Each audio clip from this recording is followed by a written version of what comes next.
नमस्कार, आपका स्वागत है मेरे YouTube चैनल विजडम क्योट्स में। आज मैं आपके लिए एक स्टोरी लेके आई हूँ जिसका नाम है सूफी फकीर हसन। एक फकीर था जिसका नाम था हसन। वो घूमता हुआ एक गांव में गया। गांव में जाते हुए उसको रात होगी। वहां पर बहुत ठंड थी, रहने के लिए कोई जगह नहीं थी। गांव वासियों के लिए वो एक अजनबी था। चलते चलते उसे एक जगह मिली जहां पर वो रह सकता था। पर वहां एक आदमी ने कहा, हम तुझे रहने के लिए जगह दे देंगे, पर कोई यहाँ पर एक गवाह लेके आओ। उसे वहां पर गवाह कैसे मिलता, वो तो खुद गांव में अजनबी था। वो निराश होकर एक पेड़ के नीचे बैठ गया। वहां से थोड़ी देर बाद एक अजनबी निकला।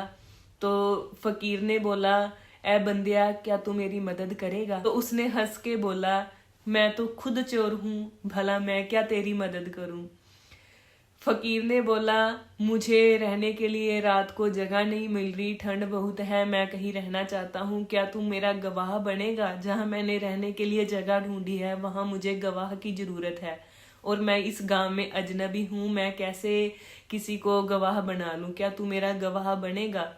चोर हंस के बोला, मैं एक चोर हूँ, मेरी गवाही भला कोई कैसे मानेगा? आप मेरे घर में ठहर जाओ, आप मेरे घर में आराम कर सकते हो, मैं अपने काम पर चला जाऊंगा चोरी करने के लिए। तो साधु के मन में एक डर था कि मैं किसी चोर के घर में जा रहा हूँ, कहीं मेरी साधुता भ्रष्ट ना हो जाए। पर चोर के मन में कोई भी डर नहीं था कि मेरे घर में कोई अजनबी आ रहा है, कोई मेरा नुकसान कर देगा। साधु फिर चोर के साथ उसके घर चला जाता है। चोर कहता है कि आप आराम करो, मैं अपना काम करके आता हूँ, मैं चोरी करके आता हूँ। साधु वहां पर आराम करने लग जाता है। जैसे ही सुबह होने लगती है, चोर आ जाता है और साधु पूछता है, कुछ मिला? चोर हंस के बोला, कुछ नहीं मिला, मैं कल फिर जाऊंगा और कोशिश करूंगा कि कुछ मिल जाए। साधु उस रात भी चोर के घर रुकता है और चोर उस रात भी दोबारा को चोरी करने के लिए जाता है। और जब वो अगली सुबह वापस आता है तो साधु फिर पूछता है कि आज कुछ मिला? चोर हंस के फिर बोला कि नहीं, कुछ नहीं मिला, मैं कल फिर जाऊंगा, कल फिर कोशिश करूंगा कि कुछ मिल जाए। साधु को कुछ सालों के बाद आत्मज्ञान मिल गया।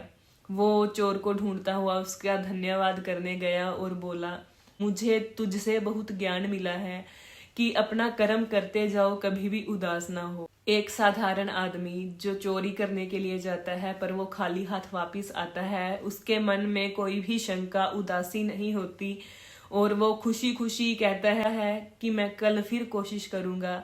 साधु कहता है कि इस बात ने मुझे इतना ज्ञान दिया कि मैं तो फिर खुदा को ढूंढ रहा था। साधारण आदमी कुछ चीज को ढूंढ रहा था जो उसे नहीं मिली, वो उसके लिए बार बार कोशिश कर रहा था।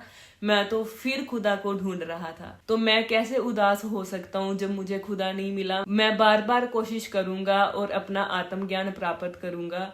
जब मुझे सब कुछ मिल गया तो मुझे वहां से एक बहुत बड़ी सीख मिली कि अपना कर्म करते जाओ, मन को उदास ना करो, कभी ना कभी तो फल मिलेगा, हार नहीं माननी चाहिए। साधु ने चोर का बार बार धन्यवाद किया और हमें भी इससे सीखना चाहिए कि अपना कर्म करते जाओ, कभी ना कभी तो फल मिलेगा, उदास नहीं होना जिंदगी में। आपको अगर ये मेरी स्टोरी अच्छी लगी, कहानी अच्छी लगी, तो लाइक, कमेंट और शेयर जरूर कर देना। धन्यवाद।